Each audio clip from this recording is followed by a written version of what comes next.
Yn y fideo yma, mi wnawn ni ystyried sydd yn y dehongli graffiau cyflymder-amser, a fel yr un yma yn fan hyn sydd yn dangos taith robot sydd yn symud mewn llinell syth. Felly mae'r robot yma'n teithio mewn un cyfeiriad yn unig ymlaen ac yn ôl.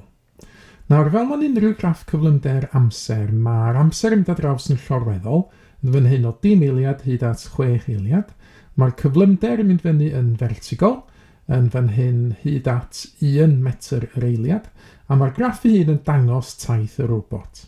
Nawr, yn yr achos yma, mae'r robot yn cychwyn yn fan hyn, mae'r amser yn 0, a mae'r cyflymder hefyd yn 0, felly dyn ni'n llonydd ar y cychwyn.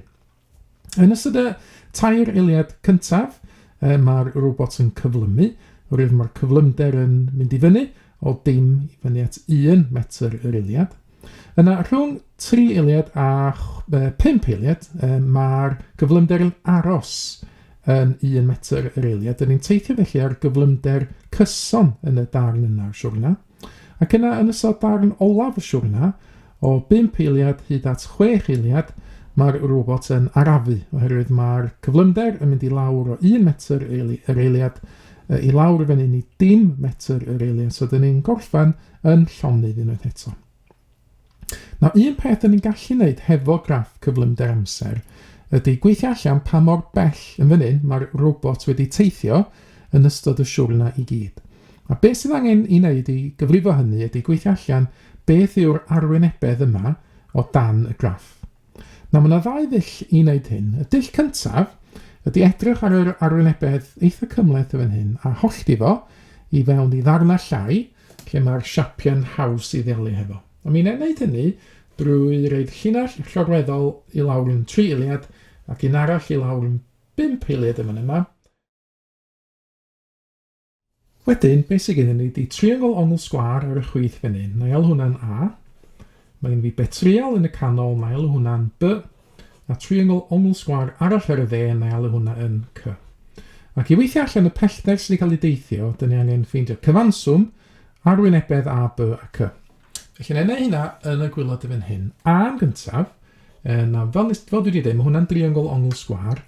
Arwynebedd triongl ydy sail lluosi fo uchder, a wedyn rhannu fo 2. Nawr, sail y triongl yma ydy y darn yma fan hyn, sydd yn 3 uned. Wedyn, uchder y triongl ydy 1 uned, y darn yma, a dyn ni'n rhannu fo 2. Nawr, mae 3 lluosi fo 1 yn 3, wedyn mae hanner o 3 rhannu fo 2, 1.5. Wedyn, mae gen ni B yn fan hyn, mae B yn betrial. Arwynebedd petrial ydy hyd lluosi fo lled. Nawr, yn yr achos yma, na ni alw hwn yn hyd y petrial, mae hwnna'n 2 uned. Wedyn mae'r lled, neu uchder os liciwch chi y petrial, yn 1 uned. A mae 2 lluosi fo 1 yn 2. Wedyn, mae gen ni triongl ongl sgwâr arall C ar y dde. Dilyn yr un fformula, sail y gyntaf, tra mae sail y triongl yma'n 1. Lluosi fo uchder, sydd yn 1, a wedyn haneri. A mae 1 lluosi 1 yn 1, wedyn mae hanner o 1 yn 0.5. Ac felly, y pellter a deithiwyd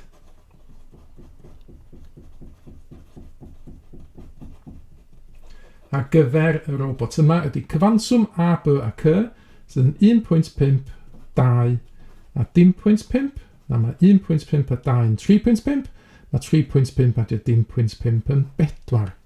Ond 4 beth? Nawr, oherwydd fod y cyflymder yn fan hyn mewn metrau yr eiliad, mae'r pellter a deithiwyd yn mynd i fod mewn metr. Felly mae'r robot yma yn ystod y daith wedi teithio 4 metr. Ond nes i ddweud gynt fyna ddull gwahanol o weithio hyn allan. Yr ail ddull ydy meddwl amdano y siap greiddiol yma, a pa fath o siap ydy o? Wel, mae o'n trapesiwm. Felly ffordd arall o weithio allan y pellter a deithiwyd ydy cyfrifo arwynebedd y trapesiwm yn fan hyn. Felly, dull 2, na'n reid lawr i fan hyn. Nawn ni ddefnyddio y fformula ar gyfer arwynebedd trapesiwm, sydd yn hanner o A adio B, top adio gwylod, a wedyn lluosi efo uchder.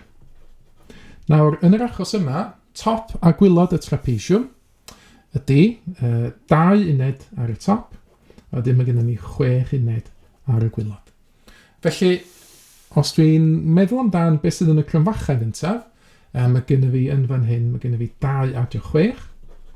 A wedyn mae uchder, y trapesiwm, sa'n nôl i'r llun yn fan hyn, yn 1 uned. Felly, dyn ni'n llosi efo 1 yn yr achos yma. Na mae 2 a 6 yn 8, wedyn mae hanner o'r 8 yn am 4, felly arwynebedd y trapesiwm wedi 4 llosi 1, sydd eto'n rhaid yr un ateb dwi wedi cael gynt, sydd yn 4 metr. Na, rhowch chi gynnig arni hi yn nawr, dyma ni graff gwahanol, graff cyflymder-amser i ddangos taith robot wahanol.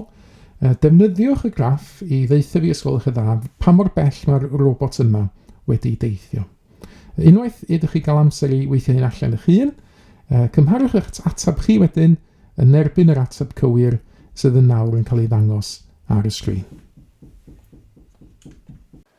Mae mwy o fideos adolygu ar gael ar ein sianel YouTube Adolygu Mathemateg. Am y newyddion diweddaraf neu holi cwestiwn, dilynwch ein cyfrif trydar @mathemateg. Neu ewch i'n gwefan www.mathemateg.com am fwy o adnoddau adolygu.